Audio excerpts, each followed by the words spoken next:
माननीय मोदी जी ने इस लोकसभा चुनाव के दरमियान के इंटरव्यू में ये कहा था कि पहली एक बात तो बहुत बरसों के बाद महाराष्ट्र को 5 बरस एक सीएम मिला था माननीय देवेंद्र जी के रूप में। महाराष्ट्र के विकास की विजन होने वाला चारित्रवान और कार्यक्षम मुख्यमंत्री कोई होगा तो वो माननीय देवेंद्र फडणवीस जी हैं। कांदिवली ईस्ट से भारतीय जनता पार्टी के विधायक अतुल भातखलकर इस वक्त हमारे साथ हैं। तीसरी बार विधायक चुने गए हैं। सर, आप तीसरी बार चुने गए हैं, लेकिन महाराष्ट्र ने आप लोगों को चुना है, लेकिन मुख्यमंत्री महाराष्ट्र को नहीं मिल पा रहा है, देर हो रही है। ये किस वजह से हो रही है? नहीं, मिल नहीं पा रहा है, ये बात सच नहीं है। कल हमारी विधिमंडल पार्टी की मीटिंग है, हम उसमें हमारा नेता तय करेंगे और 5 तारीख को परसों शाम को 5 बजे नए मुख्यमंत्री क्या शपथ विधि महामहिम राज्यपाल के माध्यम से हो जाएगा, तो महाराष्ट्र को वापस एक नई सरकार मिल जाएगी। देवेंद्र फडणवीस का नाम सबसे आगे चल रहा है बतौर मुख्यमंत्री, आपके पार्टी के नेता के तौर पे सबसे आगे चल रहा है। बतौर विधायक आप क्या चाहते हैं, देवेंद्र फडणवीस मुख्यमंत्री बने या कोई दूसरा मुख्यमंत्री बने? ऐसा है, आज भी हमारे नेता देवेंद्र फडणवीस जी है और कल सुबह हमारी 10 बजे विधिमंडल गुट की मीटिंग है, केंद्रीय प्रभारी उसमें उपस्थित हो रहे। तो मुझे लगता है कि क्या होने वाला है ये आपको भी मालूम है, सबको मालूम है, और इसके लिए देवेंद्र जी कल विधिमंडल गट के नेता करके चुने जाएंगे।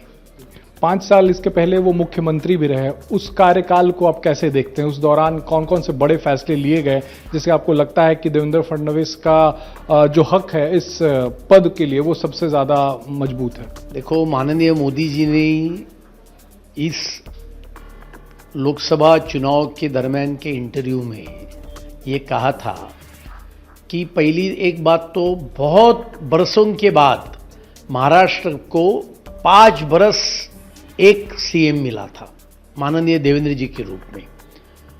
माननीय मोदी जी ने यह भी कहा कि उनकी कारकिर्द ये बेदाग इस प्रकार की कारकिर्द रही, और आप अटल सेतु देखो, जलयुक्त शिवार देखो, विदर्भ मराठवाड़ा के लोगों को मुंबई तक नज़दीक लाने वाला समृद्धि महामार्ग है, कोस्टल रोड है, मुंबई पूना नागपुर यहाँ चालू हुई मेट्रो है।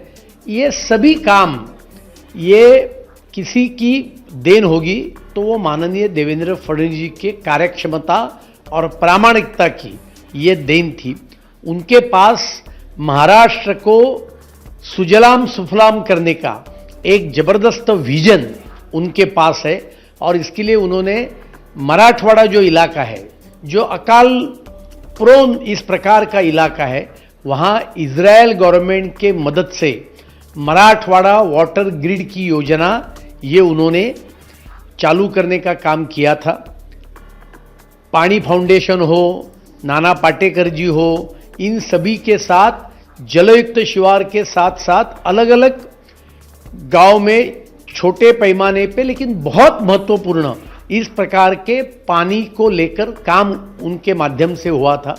और उसके लिए मुझे लगता है कि गोर गरीब किसान युवक युवती मध्यम वर्गीय ये सभी को ध्यान में रखते हुए महाराष्ट्र का विकास करने का एक जबरदस्त विजन उनके पास है। और मैं ये पहले भी कह चुका हूं, आज भी कहता हूं कि स्वर्गीय यशवंतराव चव्हाण जो महाराष्ट्र के पहले मुख्यमंत्री थे, उनके बाद का महाराष्ट्र के विकास की विजन होने वाला चारित्रवान और कार्यक्षम मुख्यमंत्री कोई होगा तो वो माननीय देवेंद्र फडणवीस जी है।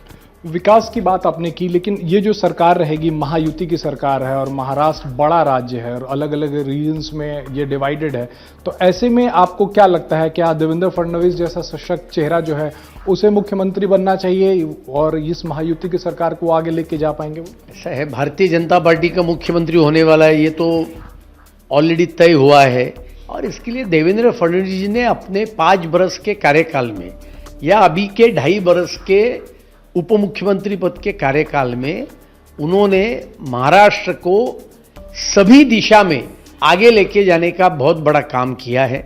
आज ही समाचार पत्र में बात न्यूज़ है कि अभी आने वाले दिन में किसानों को बिजली मिलने को प्रारंभ हो जाएगा सौर ऊर्जा के माध्यम से। यह विजन किसका है? यह विजन माननीय देवेंद्र जी का है। नहीं तो किसान को बिजली मिलती है लेकिन वो रात को मिलती है, तो उसको अपने खेत को पानी देने के लिए रात भर जगना पड़ता है, जानवरों के साथ उसको सामना करना पड़ता है।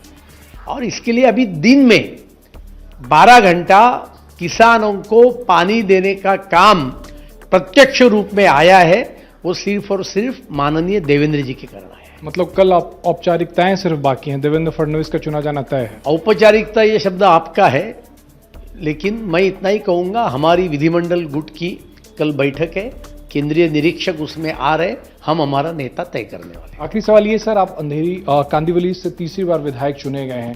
इस इलाके में इस बार आपने क्या वादे किए जिसे लेकर लोगों ने आपको तीसरी बार चुना है, और क्या विजन है आपका इस इलाके के लिए?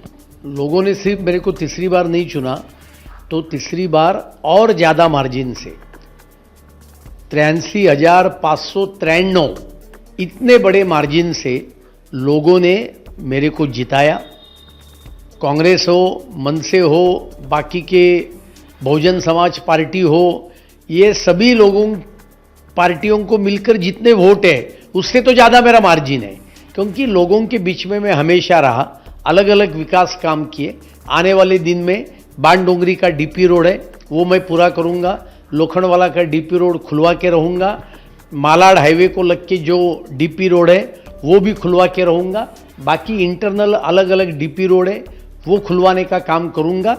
इसके कारण मेट्रो स्टेशन के से बाहर आने के बाद जो फीडर सर्विसेज है वो फीडर सर्विसेज अच्छी मात्रा में डेवलप हो जाएगी।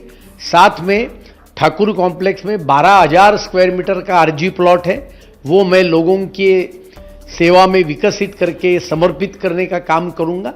ऐसे बहुत सारे काम हैं। साथ में कांदिवली पूर्व में 7,000 स्क्वायर मीटर के ऊपर मैंने नाट्यगृह का आरक्षण डाल के लिया है 2034 के डीपी में, क्योंकि दीनानाथ मंगेशकर नाट्यगृह विले पार्ले में आप पकड़ेंगे तो उसके बाद बोरीली तक पूर्व में एक भी नाट्यगृह नहीं है, तो एक सुसज्ज नाट्यगृह भी आने वाले 5 वर्ष के अंदर मैं लोगों के सेवा में समर्पित करूंगा। बहुत बहुत शुक्रिया। तो अतुल भातखलकर थे जो बता रहे थे कि देवेंद्र फडणवीस ने जो 5 साल तक काम किया है बतौर सीएम, वो अपने आप में उनके दावे को सबसे ज्यादा मजबूत करता है कि वो फिर से महाराष्ट्र के मुख्यमंत्री बने, और अगर देवेंद्र फडणवीस मुख्यमंत्री बनते हैं तो महाराष्ट्र को एक नई ऊंचाइयों पर लेके जाएंगे। कैमरामैन रवि बिंद के साथ राजेश कुमार, इंडिया टीवी, मुंबई।